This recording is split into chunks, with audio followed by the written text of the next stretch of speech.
Video viral, bocah mendirikan motor yang jatuh di tengah jalan. Video viral di media sosial memperlihatkan bocah yang sedang berusaha mendirikan sepeda motor yang terjatuh di tengah jalan. Dalam penjelasan di video disebutkan bahwa bocah tersebut kelas 1 SD. Terlihat jelas badannya lebih kecil ketimbang motor skutik entry level yang dia kendarai. Dalam video yang diunggah akun Instagram Indorider 150 Up itu, beberapa bocah lain yang berada di situ justru cuek dan tidak membantunya mendirikan motor.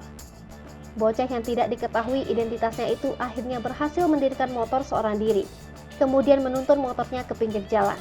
Video tersebut membuktikan masih banyak kasus anak kecil yang mengendarai motor padahal belum cukup umur. Kondisi ini juga memperlihatkan kurangnya pengawasan orang tua.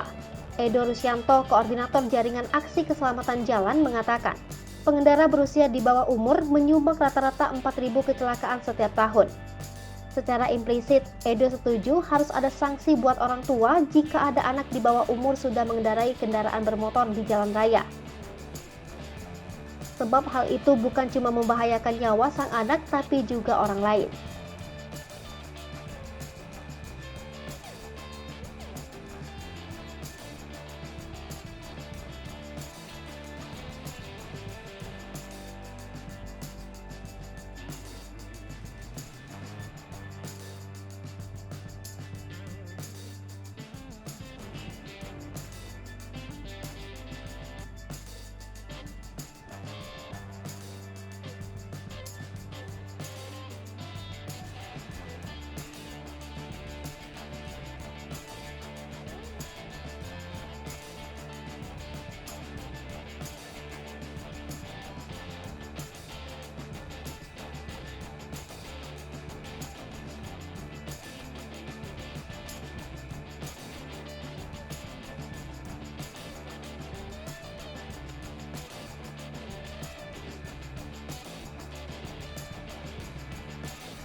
Hai pemirsa Sri Popo TV, jangan lupa komen, like, dan subscribe, serta tonton terus berita-berita terupdate lainnya ya.